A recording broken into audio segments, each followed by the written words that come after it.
నేడు అమరావతి రాజధాని అంశంపై అమరావతి రాష్ట్ర రాజధాని అనే ప్రతిపాదనపై మాట్లాడే అవకాశం కలగడం నా అదృష్టంగా భావిస్తున్నాను అధ్యక్ష. రాజధాని అనే అంశం ఒకవైపు ఆనందంతో అనేక ఆశలతో మరోవైపు ఉద్వేగంతో నిండిన మనసుతో నేడు ఈ సభ ముందుకు వచ్చింది అధ్యక్ష.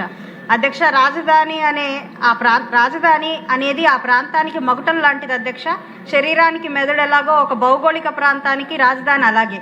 అది ప్రణాళికలు రచించే, నిర్ణయాలు తీసుకునే మరియు అభివృద్ధిని నడిపించే ప్రధాన కేంద్రం అధ్యక్ష. ఒక్క క్షణం చరిత్రలో తిరిగి వెళ్తే మౌర్య సామ్రాజ్య రాజధాని పాటలీపుత్రం, గుప్త సామ్రాజ్య రాజధాని ఉజ్జయిని, విజయనగర సామ్రాజ్య రాజధాని హంపి, ఆంధ్రప్రదేశ్ చరిత్రలో శాతవాహనుల రాజధాని అమరావతి.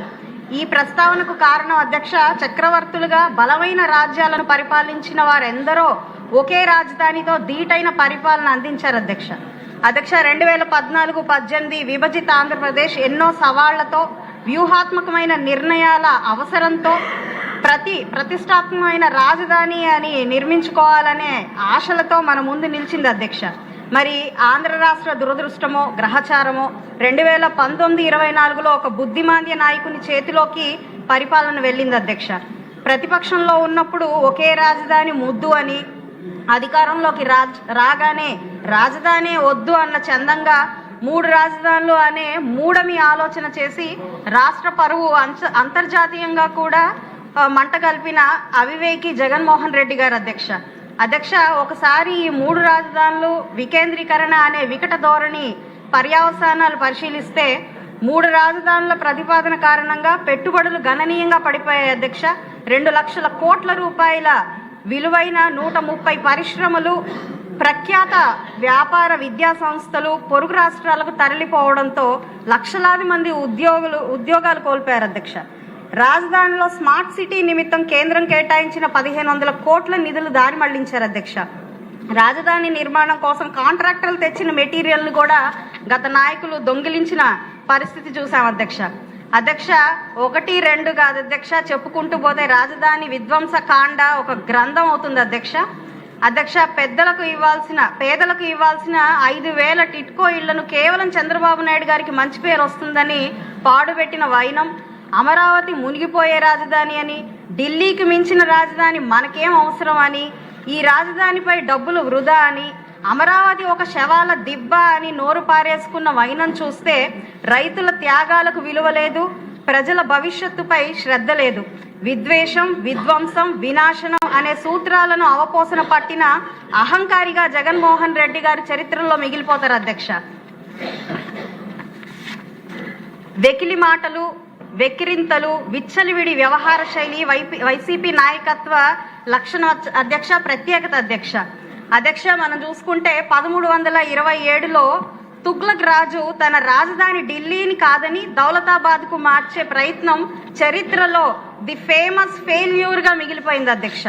అంటే దీని అర్థం ఏంటంటే అధ్యక్ష, ప్రజల ఆకాంక్షలకు వ్యతిరేకంగా, అభివృద్ధికి విరుద్ధంగా, మొండి వైఖరితో, మూర్ఖ విధానాలతో ముందుకు వెళ్లిన నాయకులు చరిత్రహీనులుగా మిగిలిపోయారు అధ్యక్ష.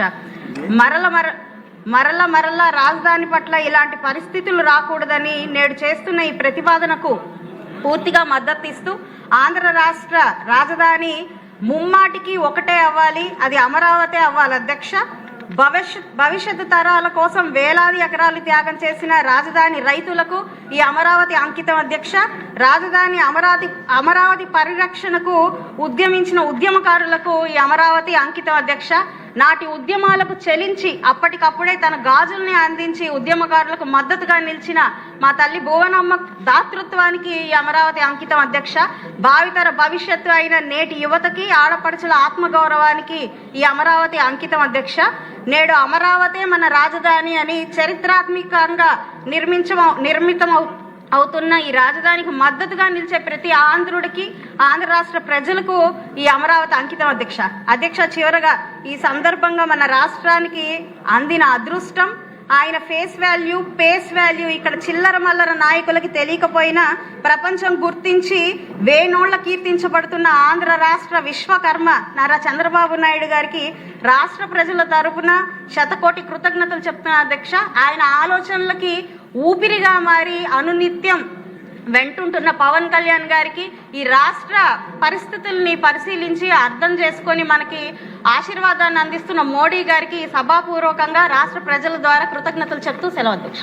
వసంత కృష్ణప్రసాద్ గారు.